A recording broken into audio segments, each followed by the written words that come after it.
Tenemos en el estudio a Aurelio Pastor. Él es abogado penalista, ex ministro de Justicia, ex congresista, está con nosotros. Doctor Pastor, ¿cómo está? ¿Qué tal? ¿Qué tal? Buenos días, Fabricio. Un gusto estar acá y un saludo a todos los oyentes de la radio. Sí, siempre es un placer y un honor tenerlo con nosotros. A ver, vamos a hablar de varias cosas. Quiero hablar con usted sobre un poco las perspectivas de candidaturas hacia el 2026, pero primero quiero preguntarle su opinión sobre lo que ha ocurrido hoy en la mañana. Se ha allanado la vivienda del señor Juan José Santibáñez, ministro del Interior.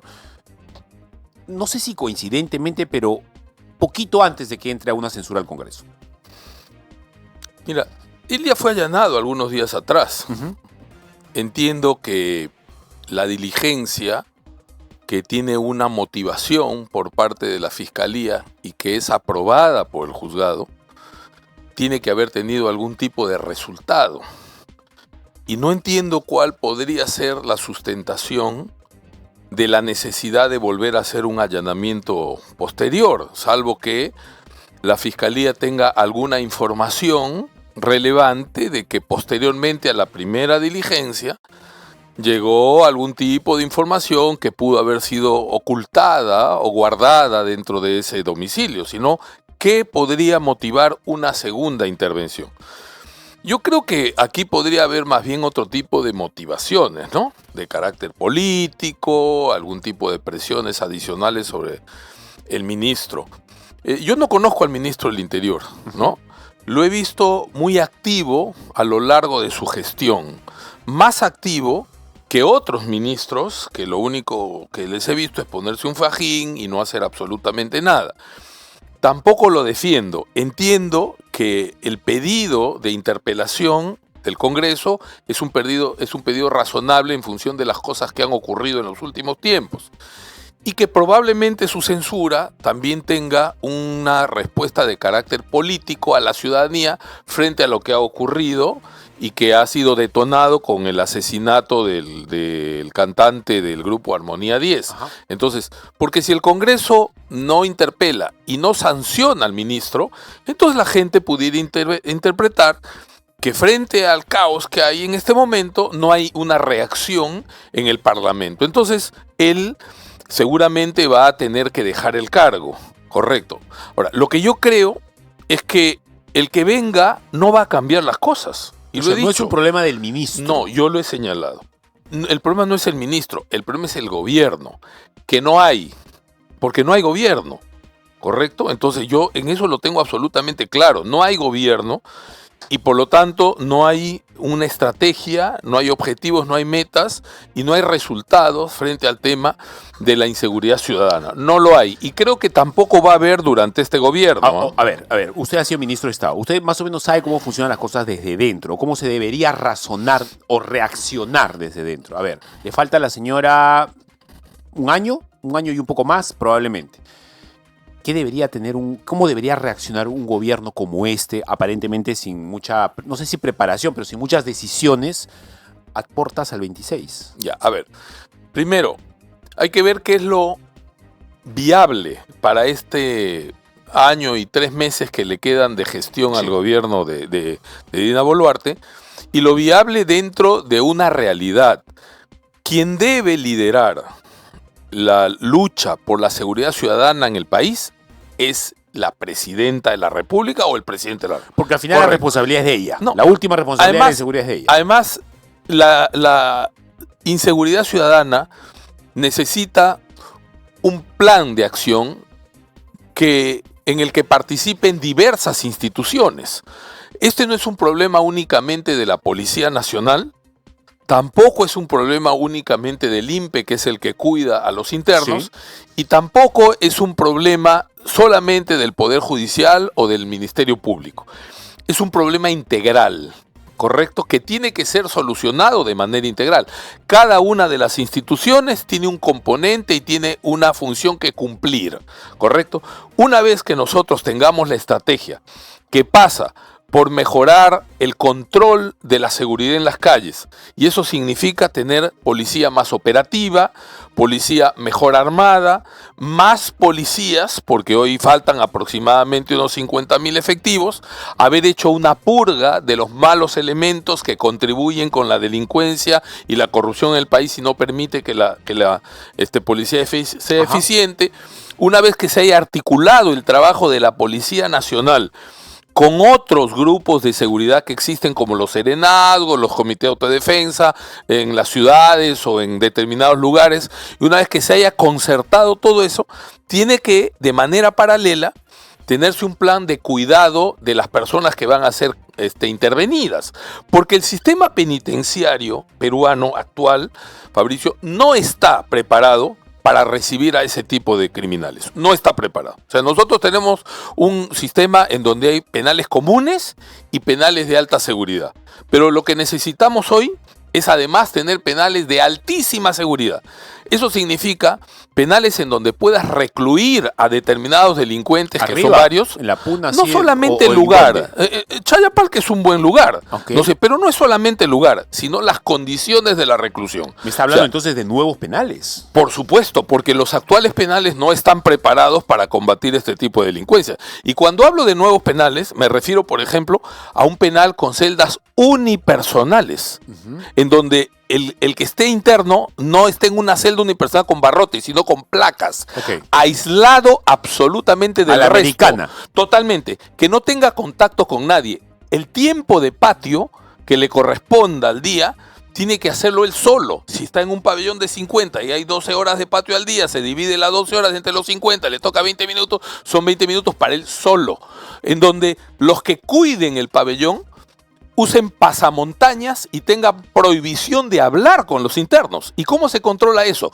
Con cámaras y con sensores de voz. O sea, es un penal especial, sí, claro. sin duda, pero es el único penal que te va a permitir controlar realmente a los delincuentes de altísima peligrosidad que hoy han tomado las calles del país. Entonces, mientras va funcionando el esquema de la seguridad, mayor presencia policial, operativos policiales para recuperar determinadas zonas. No es posible que distritos como San Martín de Porres, por ejemplo, o San Juan de Lurigancho estén tomados por el crimen. En la época del terrorismo se establecieron mecanismos distintos. Por ejemplo, los famosos estos operativos rastrillo que permitían aislar zonas y que la policía ingrese con el apoyo del ejército, de la Fuerza Armada, casa por casa y tome gente, tome armas, tome drogas, tome dinero, lo que se necesita. Entonces, esos operativos que son conjuntos entre la Fuerza Armada y la Policía Nacional tienen que realizarse y eso va a determinar que este tipo de delincuentes sean apresados y ahí los clasificarás, los de alta seguridad,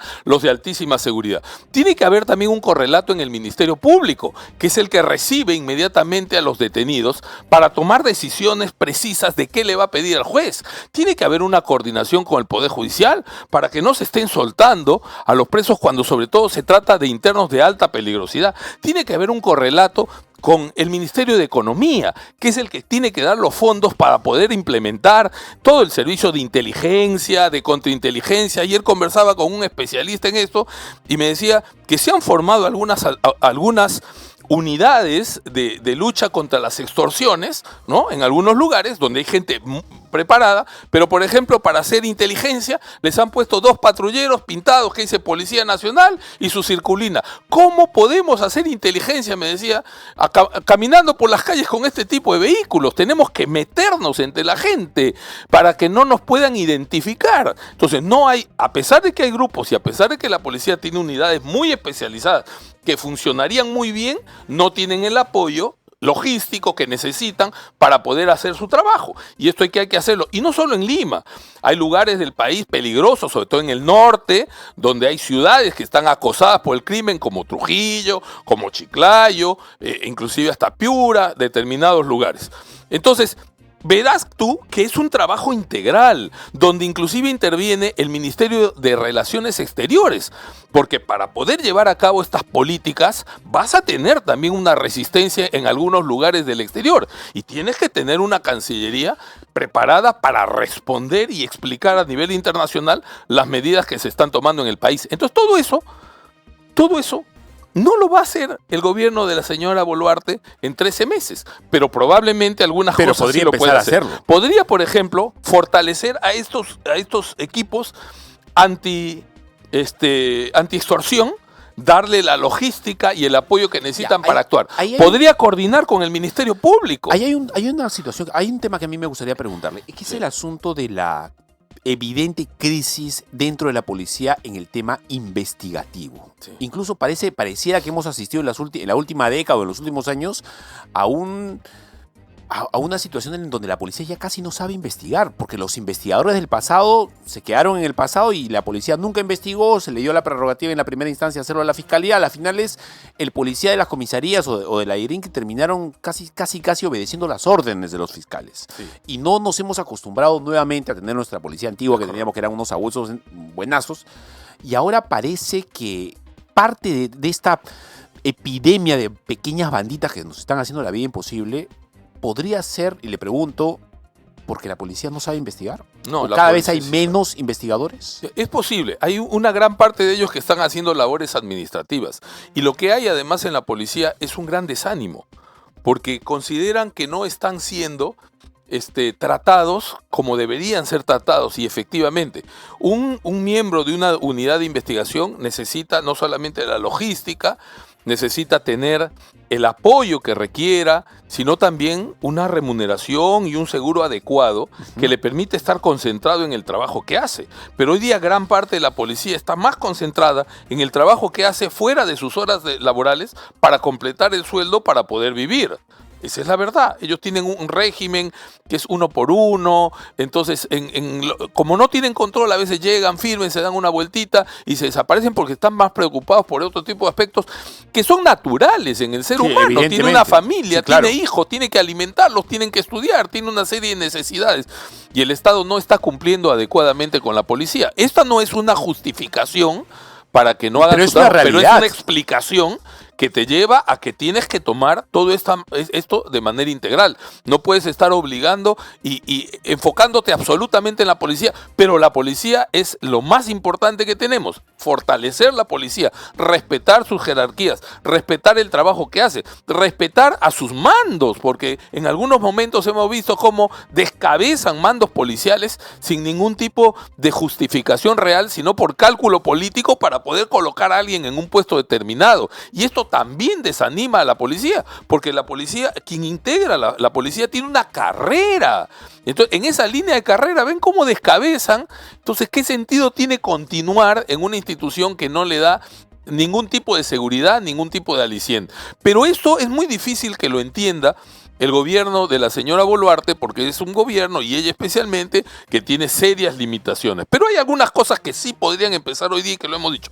Hoy día, por ejemplo, esta medida que ha tomado del estado de emergencia, la señora Boluarte está devaluando la naturaleza del estado de emergencia. El estado de emergencia es un instrumento que sirve para implementar algo.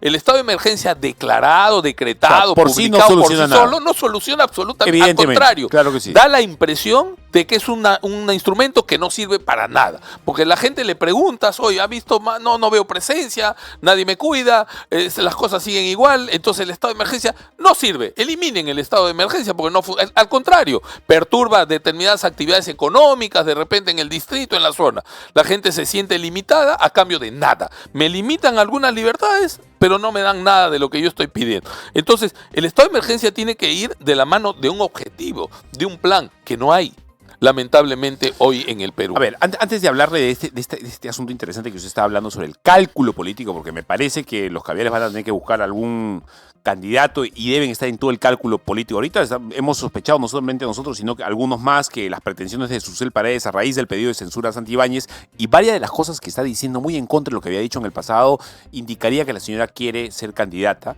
Pero antes de eso, hoy día el señor ex jefe de DINI, el coronel Juan Carlos Liendo en RPP, dijo una cosa interesante. Dijo que el problema del país hoy no es de seguridad ciudadana, sino es de seguridad nacional. Y dijo que no hay un objetivo político, no hay una estrategia, no hay un plan para enfrentar algo que no solamente es local, sino es un crimen transnacional organizado.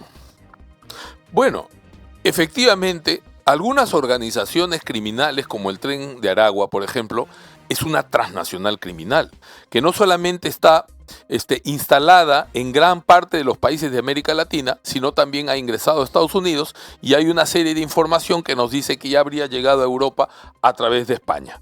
Correcto, o sea, es una transnacional del crimen. Algunos hablan, inclusive algunos estudiosos, de que se generan determinadas franquicias de grupos que forman sus organizaciones y franquician el nombre de Tren de Aragua. Subcontratan. Así, ¿no? Para poder actuar en nombre de una organización mayor. Sí, claro. No, ahora, tiene una lógica especial, no es como cualquier otro grupo. Cuando se captura un cabecilla, automáticamente surge otro. Y muchas veces los cabecillas prefieren estar presos que estar libres porque dentro del penal actúan con absoluta impunidad. Nadie los persigue y no tienen ningún límite de acción, porque tienen comunicación, tienen la comida que quieran, tienen las mujeres que quieran, el trago que quieran, y encima los cuidan, ¿no es cierto? Entonces, y actúan con absoluta impunidad. Mientras que en la calle, la captura de un cabecilla implicó ya inmediatamente el nacimiento de un nuevo líder, o a veces la división de la organización en dos grupos, ¿no es cierto?, que ya tienen dos líderes distintos y que la vuelve más violenta y más grave para el país. Entonces, esa es la naturaleza de esta organización criminal.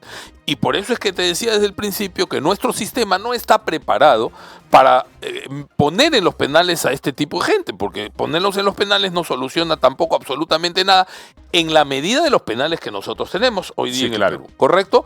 Los modelos que se están usando en otros países, como en El Salvador, por ejemplo, implica que hay una mucho más clara clasificación, porque hay algunos que están juntos y hay otros que están absolutamente separados. Ahora, acá viene un caso. Perdón, doctor, y hay una determinación del gobierno a por hacerlo supuesto, contundentemente. porque además hay claridad lo siguiente. Cuando el general Liendo, me dice, ¿no?, que ha declarado... El coronel, Liendo, ha declarado que este es un tema de seguridad nacional más, no deja de tener razón, porque el crimen desbocado está afectando no solo la seguridad real del país, pero está afectando el desarrollo del país, ¿no es cierto? La mayoría de los peruanos son autoempleados. Y esos autoempleados, el que pone un pequeño kiosco, vende un poco de comida en su casa, el que abre un pequeño negocio, inmediatamente es afectado por la criminalidad, por las extorsiones, por los robos y hasta por el crimen. Pasa todos los días, pasa con los transportistas, con los bodegueros, los panaderos, pasa absolutamente con todos. Y especialmente en aquellos lugares más vulnerables, porque es donde la delincuencia generalmente arranca por la gente que está en los sitios más vulnerables. Entonces, si cierran los pequeños negocios, si la gente no puede ya ser emprendedor en el país, entonces ningún plan económico va a funcionar bajo esas circunstancias. Y yo siempre lo digo y lo repito una y otra vez. 20 o casi 20 años atrás, el presidente Alan García empezó su gobierno con algo que en ese momento era absolutamente necesario, un shock de inversiones, obras para todo el Perú. Si hoy día tuviéramos que empezar un gobierno, no pudiéramos empezar con un shock de inversiones, porque eso sería poner a los pequeños y medianos empresarios que hacen veredas, pequeñas pistas, pequeñas obras, en manos de los extorsionistas, o de los extorsionadores, perdón. Hoy necesitamos empezar como un shock de seguridad, que restituya el orden, que restituya la tranquilidad y por lo tanto la confianza del pequeño hasta el más grande en volver a invertir en el Perú. Sin ese tipo de seguridad el país no va a avanzar y al contrario, la falta de una autoridad desde el gobierno para controlar esto nos pone en manos de todo, porque finalmente las instituciones en gran parte, no digo en su totalidad, están también controladas por los cárteles del crimen, ¿no es cierto? O sea, ante la inacción, como dice el dicho, si no puedes con tu enemigo, únete a él. Ante la inacción del gobierno, ante la falta de determinación de querer luchar contra el crimen en una determinada zona, la autoridad termina siendo colaborador del crimen. Exacto, ¿No es cierto? Porque no tengo otra opción. Si no tengo respaldo del gobierno que me da la seguridad de poder combatir el crimen, mejor convivo con el crimen, me hago de los ojos ciegos y por lo tanto empiezo a ser parte de este esquema de corrupción y de criminalidad en un país en donde gran parte de la economía se mueve por el tráfico de drogas, por la minería ilegal, por el tráfico de madera, por el contrabando, en fin. O sea, se formaliza la economía sobre un sustento criminal. Entonces y lo hay peor de un todo es que problema. económicamente nos hacemos dependientes de cosas así. Correcto. Entonces nos hacemos dependientes y tenemos que convivir con eso, ¿no? Doctor, hablando de todo este tema, el señor Vladimir Cerrón desde la clandestinidad ha resaltado el trabajo de Juan José Santibáñez. Mire qué cosa curiosa. Pero, sin embargo, ha cargado contra Dina Boluarte. No sé si tenemos el tuit de Cerrón, por favor, para poder leerlo. A través de su cuenta en la red social X, Cerrón expresó su respaldo al cuestionado funcionario y advirtió sobre los efectos negativos de una posible censura en el Congreso. Se lo leo hasta que aparezca en pantalla. El mérito del ministro del Interior es haber descaviarizado a la PNP, dice Cerrón. La peor consecuencia de censurarlo sería devolverle la institución a la izquierda de USAID, porque la inseguridad ciudadana no hay quien la resuelva en el capitalismo. ¿Qué opina usted? A ver, yo hace un momento señalé que había visto en el actual ministro del Interior actitudes distintas a los anteriores que resultan mejores que los anteriores. Por eso dudo mucho que el que venga pueda hacer algo más de lo que él hace si es que el gobierno no toma algunas decisiones mayores. Sí, es bastante probable. Ahora, acá hay un juego de poderes permanente, ¿no? O sea, también la palabra de Cerrón nos manda mensajes de diverso tipo. Uno de ellos es, hoy me siento muy cómodo con el ministro que no me encuentra, ¿no es cierto? Ese es uno, ¿no es cierto? Estoy muy cómodo, déjenlo a él, mire para otro lado, no me miren a mí, ¿no es cierto? Entonces eso le quita Estoy fuerza. comiendo mi ceviche bien tranquilo, no me molesta. Tranquilo, ¿no es cierto? Lo cual además también es una característica de alguien que no enfrenta la justicia. La justicia no es perfecta, yo lo sé mejor que nadie, pero alguien que lidera y que dice tener el carácter suficiente para gobernar un país y ordenarlo, tiene que tener la suficiente fuerza para enfrentar a la justicia mirándola a los ojos. A mí lo que me parece llamativo de un tuit o de los tuits que normalmente el señor Vladimir Cerrón está haciendo desde la clandestinidad es que está haciendo política el señor. Sí, claro. Y no hay, o por lo menos yo no escucho a una voz política que le conteste políticamente. Porque es muy inteligente y porque cada tuit que suelta está diciendo cosas que son ciertas, pero al final está tratando de tirar eso para sus propios réditos políticos. Al final dice que la inseguridad ciudadana no hay quien la resuelva en capitalismo. Invitémoslo al señor a ver cómo va la inseguridad ciudadana en regímenes socialistas de África o en la propia Venezuela o en Bolivia, para decirlo menos. O cómo la inseguridad creció en una Argentina socialista en tiempos de Kirchner y todo lo demás. Los únicos países socialistas que han controlado la violencia del crimen son aquellos que se han constituido en dictaduras y han pasado a liderar el crimen, ¿no? O sea, donde la estructura viene desde la cabeza. La sospecha de que el líder del tren de Aragua es Maduro no es una cosa que lo dice solamente Fabricio Escajadillo o Aurelio Pastora. Por supuesto. Varias gente está sospechando ya ese asunto. O sea, hay países en donde la dictadura controla la prostitución, la venta de armas, los juegos, las extorsiones y todo, y entonces el gobierno es un gobierno que controla toda la mafia y es parte de la mafia, ¿no es cierto? Pero si no, es absolutamente incapaz de controlar nada. Ahora, a mí también me sorprende porque pudiera estar aparentemente de acuerdo en alguna parte de lo que señala Cerrón en su tuit, pero no hay que olvidar que Cerrón nos trajo a esto, ¿correcto? Porque esta es la lista de él. Esta es su plancha presidencial. Me está hablando de Dina Boluarte. Por supuesto. O sea, él es el que nos trajo a Castillo. Y él es el que nos puso a Dina. Y hay mucha gente que hoy se sube rápidamente al coche, y ese también es un mensaje en el que hay que ser bastante claro, porque estamos a pocos meses de empezar una campaña electoral y de elegir a un nuevo gobierno. Hay gente que hoy se ha dado un salto al costado y dice, oye, qué barbaridad, y se tiran contra Dina Boluarte cuando deberían estar al costado de ella, porque ellos nos dijeron que no importaba nada, salvo que pierda una opción con la que estaban de acuerdo. Después no importa. No, pero fíjate, esto nos va a llevar al descalabro. ¿Qué me importa el descalabro? Esto nos va a llevar a un descontrol de la economía. ¿Qué importa el descontrol? Esto nos va a llevar a un descontrol de la seguridad. No importa. Y ahora se alarman de la inseguridad. Oiga, Ellos llamaron, fueron a los medios, pidieron el voto, le dijeron a la gente que lo más importante en ese momento era que no gane una opción determinada, que era la opción de Fujimori, de Keiko Fujimori, sino que gane, oye, pero ahí está el caos, el desgobierno, no importa, eso es mejor que un gobierno. Y ahora vienen a ponerse al otro lado, a decir qué barbaridad, Dina Boluarte. Por favor, ellos son los responsables de lo que esto ha pasado. Y mucha gente que nos está oyendo y a la que seguramente no le gusta lo que yo estoy diciendo. Pero es verdad, a los que nos están oyendo, yo les pregunto, ¿y su responsabilidad? ¿Y la responsabilidad que tiene usted que nos está oyendo, que votó por el gobierno de Castillo? ¿Dónde queda? Eso es verdad. ¿Dónde queda? Es más, la responsabilidad de aquellos que eligieron congresistas por los cuales hoy se dice que el Congreso es tal por cual, por todos esos errores que hemos visto en el Congreso, han sido gente que ha sido elegida por ciudadanos, ¿no? Sí, pero además, claro, uno pudiera decir, hoy mira, me equivoqué de determinado congresista porque pensé que iba a ser bueno, pero no resultó bueno. Sí, te puedes haber equivocado un congresista, pero no te equivocaste de la opción. O sea, tú decidiste votar por determinado grupo político a pesar de las cosas que decían. Y es hora de desenmascarar a los farsantes, porque ahorita empieza otro proceso electoral.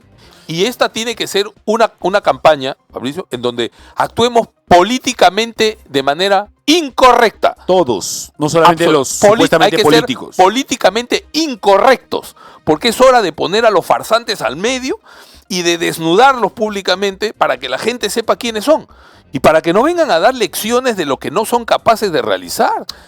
Hablando de gente que quiere ponerse en el medio o que aparentemente quiere ponerse en el medio, le invito a ver este reportaje que hemos elaborado. Juan Diego Berna, nuestro reportero, ha tratado de entender cuáles son las verdaderas pretensiones detrás de una señora que antes decía todo lo contrario a lo que hoy está diciendo respecto, por ejemplo, a seguridad ciudadana. Se llama Susel Paredes. Adelante. Mire lo que publicaba la señora congresista de la República, Susel Paredes. Ahora comienza el verdadero partido para ver quiénes defienden al Perú. Esto en relación a su presentación de moción de censura contra el actual ministro Juan José Santibáñez. Pero, ¿realmente ella ve a esta crisis de inseguridad como un partido deportivo? ¿Acaso no fue ella quien se opuso a llamar al Tren de Aragua como organización terrorista? ¿Esto no es actuar con poca coherencia política? Hoy conoceremos un poco más del perfil de la señora Susel Ana María Paredes Pique. Una mujer que inició su vida política con el Partido Socialista en 2004, se pasó al Partido Morado en 2019, quiso empezar su nuevo partido con Primero la Gente en 2023. Este año renunció a él y hoy estaría intentando abanderarse de la lucha contra la inseguridad ciudadana. ¿Quién es realmente Susel Paredes? La irresponsabilidad de una congresista que no votó, por ejemplo, en la sesión pasada por declarar al Tren de Aragua como una organización terrorista, porque dice que son simples delincuentes. No sé si recuerdan en los años 80 cuando en el gobierno de Belaúnde también decían que los del MRTA y los de Sendero Luminoso eran simples delincuentes. 10 años después vimos todo el caos que generó esa mala decisión. Claro, estas personas que tienen por un lado y que dicen y agarran una bandera política como la de la censura del ministro del Interior, pero no se dan cuenta que la fiscal de la Nación que tanto protegen, que tanto alaban, no está haciendo bien su trabajo. Votó en contra de la ley que sanciona a los jueces y fiscales que liberan a delincuentes. Votó en contra de la ley que mejora la lucha contra el crimen organizado. Votó en contra de la ley que plantea que los menores de 16 y 17 años puedan ser acusados como adultos en caso de que cometan delitos graves como extorsión o sicariato. En la actualidad, Paredes pertenece a la bancada Bloque Democrático Popular. Está como portavoz de la misma, pero en la Junta de Portavoces mandó a su suplente Ruth Luque, quien en concordancia con Paredes tampoco ve como un peligro a la red criminal del Tren de Aragua. Lo del Tren de Aragua no es una ley, lo del Tren de Aragua ha sido una moción de declaración. ¿Qué sentido tiene simbólico eso? ¿Qué problema de fondo abordamos ahí? Si somos conscientes de que lo que hay que hacer es afrontar la delincuencia, el extorsionador, etc. ¿Aprecian la contradicción? Decir que están preocupados por la inseguridad ciudadana, pero para ellos el Tren de Aragua no tiene nada peligroso. no logro concebir es por qué protegen al Tren de Aragua, por qué protegen a esas ideologías de violencia solamente. La izquierda recalcitrante en el Perú le ha hecho muchísimo daño y hoy muchos se están pegando a esa izquierda que sigue haciéndole daño al país y eso no está bien. Pero ahora está a la cabeza de una moción de censura ella misma. ¿Cree que hay una doble moral por ahí? Totalmente de acuerdo. Ella te puede sorprender con cualquier cosa, ¿no? Es chistoso, pero es una bandera que ella decidió tomar. Se opusieron a la expulsión de extranjeros ilegales. A mí me insultaron, me dijeron de todo. Se han opuesto a otros proyectos que fortalecen la capacidad de la policía, por ejemplo, a la legítima defensa, que es una ley. Se han opuesto a que la policía tenga más normas que los proteja cuando matan a un delincuente. Pero eso no es todo. El congresista Américo Gonza agrega cuestionamientos mayores que confirmarían el doble discurso de la señora Susel Paredes. Pero además se ha opuesto a la moción para que se investigue a Odebrecht. Odebrecht, que los mismos funcionarios han declarado que han corrompido a todo el mundo, ella no quiere que se investigue. No olvidemos que la señora Susel Paredes estuvo como gerente de seguridad ciudadana aquí, en la Municipalidad de La Victoria. Y en las gestiones de fiscalización, no olvidemos que dejó su recordada foto posando con los carritos de huevitos de codorniz de las señoras, a quienes despojó de sus propiedades.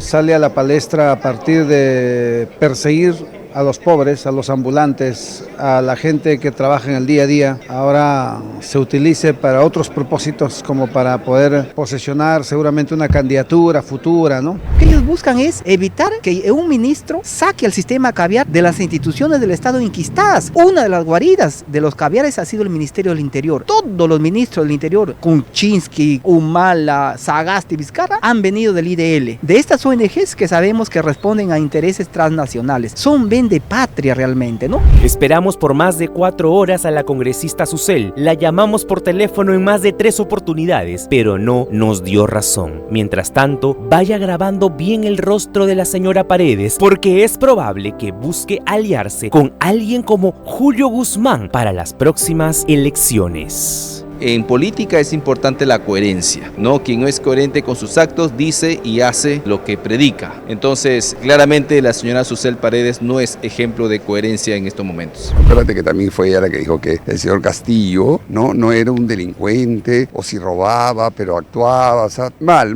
No me gusta, a mí, no comparto alguna de las declaraciones de ella, ¿no? Esta es otra, ¿no? Me parece que si quieres luchar contra la criminalidad, obviamente que estas organizaciones transnacionales son realmente organizaciones terroristas. Que no lo haga y que después presione para censurar al ministro, para mí es un doble rasero. Creo que estas personas como la congresista Susel Paredes, que lo que buscan es cámaras, que lo que buscan es hacer de la política un espectáculo, porque a eso se deberían dedicar, no hay que prestarles mayor interés ni atención, sino buscar los procedimientos por los cuales realmente se busque la solución del país.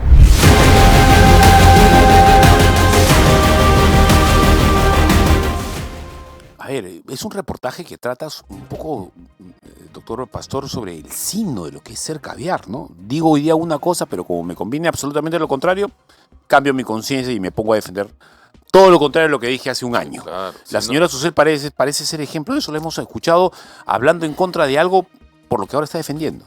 Si no te gustan mis principios, tengo otros. Acá tengo otros. ¿Usted cree que alguien como ella quiere ser candidato? No, mira, en el Perú, después de Pedro Castillo, claro que muchos creen que pueden ganar, ¿no? Pero la verdad, esa es una demostración de oportunismo puro, porque no mantiene una línea. Y una persona tiene que mantener la línea. Puede equivocarse, pero mantener la línea, tener una conducta permanente con respecto a una línea de pensamiento, con respecto a determinadas ideas, puedes ir modificando algunas cosas. Hoy, mira, lo he pensado, pero no tan radicalmente como lo hace pues la señora Paredes, que la verdad también me parece que no tiene la trascendencia como para que podamos estar considerándola como una posibilidad presidencial. La última pregunta, antes de irnos, doctor Aurelio Pastor. ¿Qué opina usted sobre la posibilidad de la pena de muerte? La señora presidente Dina Boluarte hace poco dijo que lo está pensando. No sé si es tan fácil en un país como el nuestro. Yo siempre digo que propuestas como esa deberían ser inmediatamente rechazadas por la población como una burla. No porque uno esté en contra necesariamente de la pena de muerte, lo entiendo perfectamente, sino por la inviabilidad de su aplicación y su implementación. O sea, es para la galera, es el humo que se necesita, dices, nada más. Me preguntas, si yo estoy de acuerdo con la pena de muerte, sí estoy de acuerdo. Pero si tú me dices, si está de acuerdo con que se implemente la pena de muerte en el Perú, como abogado te respondo, no, porque no es viable. No se puede. El Perú ya firmó determinados tratados internacionales, especialmente el Pacto de San José, donde se compromete a no incrementar causas. Y el único motivo por el que puede existir pena de muerte en el Perú es por traición a la patria en caso de guerra exterior. Y por terrorismo. Correcto. No, el terrorismo fue incorporado en la Constitución del 1992 por Fujimori, tuvo una resistencia en el sistema interamericano, pero al final decidieron dejar ahí la resistencia porque Fujimori nunca intentó aplicar eso. O sea, está ahí puesta, pero forma parte de lo que realmente no se puede aplicar. O sea, nunca trató de aplicarse. Si hoy día la señora Boluarte dice, vamos a aprobar la pena de muerte, ya, primero tendría que denunciar el tratado y eso implica una reforma constitucional, una votación y un procedimiento. Seguro tendría que modificar la Constitución. Tercero, tendrían que modificarse las leyes. Cuarto, tendrían que hacer juicios a futuro. Par de años. No se puede aplicar si es que para tienes atrás. el Congreso a tu lado, par de más. años. Sí. Entonces, y a la hora de la hora ni siquiera se aplicaría. O sea, cuando sale alguien y me dice, propongo la pena de muerte, yo lo único que le digo, oye, ¿sabes qué? No me estés tonteando, ¿ya? Déjate de vaina. ¿Tienes alguna propuesta real o no? Porque esa no es una propuesta. No se puede implementar en el Perú. Yo puedo estar muy de acuerdo, pero no se puede implementar. Tengo que buscar propuestas que sean viables. Los tratados internacionales me obligan a no poder aplicarles la pena de muerte, pero no me obligan a no poderlos encerrar de por vida, solos, aislados. Eso no tengo prohibición. A 5.500 metros sobre el nivel del mar. Concédame esa al menos. Es posible. O sea, nosotros. Yo lo digo porque a un caribeño, a un venezolano, subirlo allá arriba es muy complicadito. Pero está bien, pero recuerda que el crimen no tiene nacionalidad. No, por supuesto que no, pero es posible que la presencia de un sector haya generado un poco más de violencia. Es un 0.8, 0.9. Pero siempre hemos tenido gente violenta que merece una reclusión especialísima, ¿no?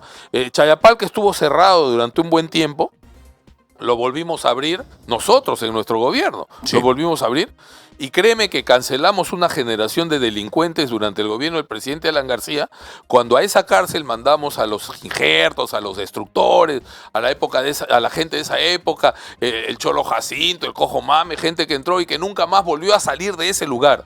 Ahora, pero ese era igual un penal de reclusión donde todos conviven en determinadas celdas. Hoy no alcanza para el actual tipo de crimen, por un lado. Y por otro lado, una cosa que también te quiero decir, porque está en el debate, la gente dice, he visto a muchos diciendo, tenemos que salirnos del sistema interamericano, de la Corte Interamericana, de la Comisión. ¿Cuál es mi opinión? Yo creo que deberíamos entrar. ¿Cómo así? No salir. ¿Qué significa? Porque lo hemos abandonado. El reconocimiento Pero el doctor Borea está ahí adentro ahorita. Sí, bueno, una gaviota o una golondrina no hace verano, pues. O sea, nosotros hemos abandonado el sistema hace varias décadas. El reconocimiento al sistema y la constitucionalidad del sistema se incorporó en la Constitución del 78, presidía la Asamblea por ahí de la Torre. Este es un sistema que fue creado para proteger los derechos humanos, los derechos fundamentales de las personas. Y nosotros no podemos de ninguna manera renunciar al sistema que nos pertenece a nosotros. Lo que tenemos hay que entrar. Y yo se lo propuse, conversé eso también con el presidente Alan García, lamentablemente no llegó a implementarse en esa época. Hemos abandonado el sistema. Hemos permitido que hoy la caviarada determine qué cosa es un derecho humano. Son ellos los que han escrito la literatura, la doctrina. Es más, si uno discrepa con ellos, te dicen ignorante, no has leído determinados libros, y los libros son escritos por ellos. Tenemos que retomar. Una de las cosas que debería hacer un gobierno que realmente quiere hacer respetar al Perú, debería formar un buen equipo que vaya y que se incorpore al trabajo de Perú ante la Embajada de Perú en la OEA, y una presencia real ante la Corte y la Comisión Interamericana. Es sensato eso, ¿no? Lo que usted está diciendo. Un equipo de abogados bien formados y comprometidos que permitan hacerle frente a las decisiones absurdas que emiten estos organismos. Claro, porque si después de que un equipo comprometido y capaz da esa batalla que se necesita dar y aún no se pudiera, ya tienes más autoridad para decir, ¿sabes qué? Así es, pero hay otros países que lo pueden hacer. Lo en la denuncio. época de nuestro gobierno, por ejemplo, yo como ministro miraba con envidia el equipo de Colombia, que estaba liderado por Álvaro Uribe en ese momento. Entonces, en algún momento he viajado con el propio Javier Villestein, que era presidente del Poder Judicial, a Washington a dar la batalla por determinados temas. Y éramos los dos con un par de asesores ahí y de pronto aparece un ejército de gente con sus representantes y sus abogados formados, gente brillante. ¿Quiénes son esos? Es el equipo colombiano, que desde su sola presencia marcaba respeto ante el sistema. Eso es lo que el Perú necesita, de darle respeto a su equipo. El día que tengamos un equipo, yo siendo presidente, le pusiera una oficina al equipo peruano frente al edificio donde funciona la OEA y la Comisión Interamericana en Washington. Al frente, con la bandera peruana. Dice, acá estamos. Ahora sí, habla, mírame a los ojos. Te voy a refutar cada cosa que tú digas. Y te voy a sacar al fresco por cada cosa y te voy a demostrar que tengo la razón. Y no vas a venir a cuestionar, porque el principal respeto tiene que ser a la salud. Eso es Cancillería. Quien tendría que dirigir aquello es Cancillería, ¿verdad? Pero antes necesitas un presidente, pues, que lidere. Y entonces vas a tener un canciller que actúa con el respaldo de su presidente. No puedes tener, pues, un canciller. Tuviste a Olaechea, como el anterior, Javier González Olaechea, que me parecía que tenía una actitud valiente, pero la presidenta era Dina, pues, o sea, él estaba en la cancha y mirabas a la banca y el entrenador, pues, era...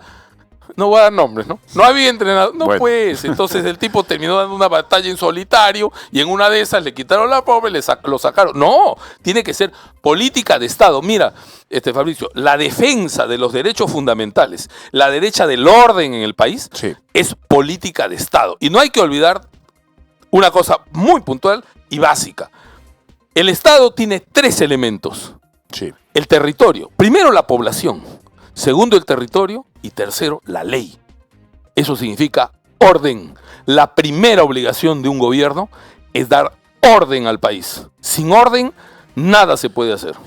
Doctor, muchas gracias. Ha sido usted muy amable y además siempre es instructivo. Muchas gracias. Gracias a ti.